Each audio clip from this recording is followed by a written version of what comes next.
Hello everyone, this is Beastly Eel here, and in today's video we're going to be doing a Marvel character spotlight on none other than Mr. Immortal. So he made his debut in the MCU in She-Hulk, dealing with some marital disputes, multiple, in case for those of you who don't know.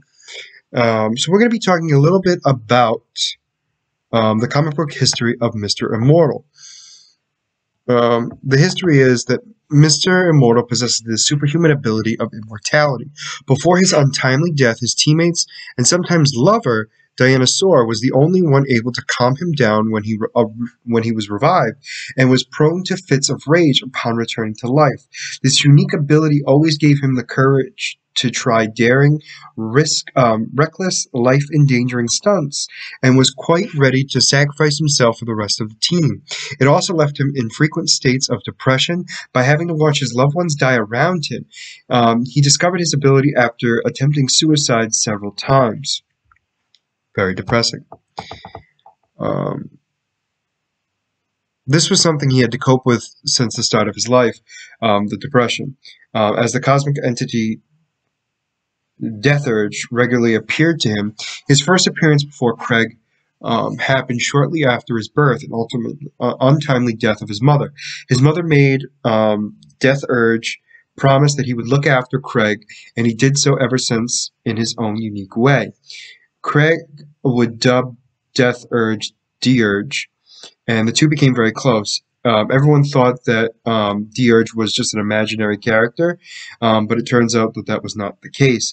On his 8th birthday, once again, Death Urge stimulated Craig into doing a daring stunt, first setting his house on fire and then telling Greg to hide under the house while it was burning down. Craig ultimately saved by the firemen, but was forced to see Death Urge take his father to the afterlife.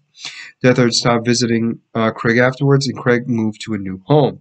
Now, in his new life, his new father was Mr. O'Duggan, which was an abusive man.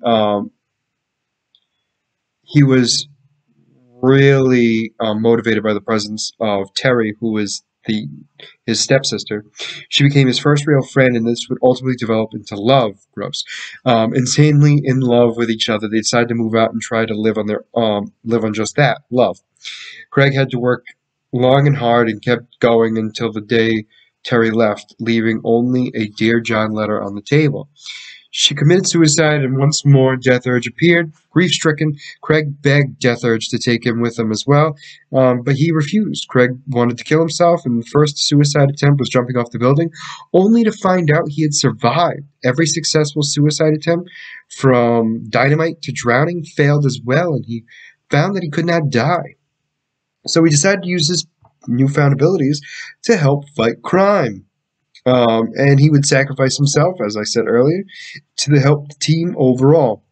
But in the end, it also became a problem as well. So he was born as the only known member of the Human Supreme, an evolutionary stage that goes beyond both Homo sapiens, which are humans, and Homo superiors, which were mutants. And his powers include retroactive immortality, which means he automatically is resurrected and healed from any death he suffers. He recovers from being shot, stabbed, drowned, crushed, exploded, poisoned, decapitated, irradiated, incinerated.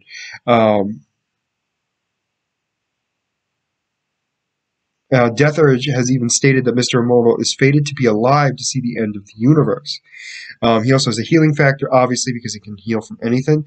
One of his biggest weaknesses, though, are his rages. So when he returns back to the land of the living, he has these rages and goes ballistic.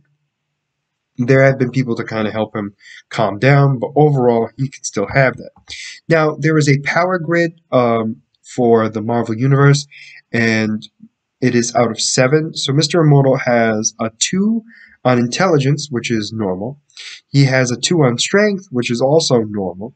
He has a 2 on speed, which is also normal. His durability, though, is a 7. He's virtually indestructible, mostly due to the fact that he literally comes back from everything. His energy projection is none, and his fighting skills are some training overall, which is a 3. Overall, he is an interesting character, which I find hilarious. He cannot die, so he's going to be around forever. But overall, he really cannot do much on his own. He doesn't have the power or anything to be able to do anything, but can come back and keep fighting over and over again until his opponent is either tired or runs out of energy, basically. So in the end, I guess you could say he's the most powerful MCU character of all, but who knows, right? So let me know what you guys think about this character in the comments below. Do you like him? Do you not like him? Do you feel like I missed something important in his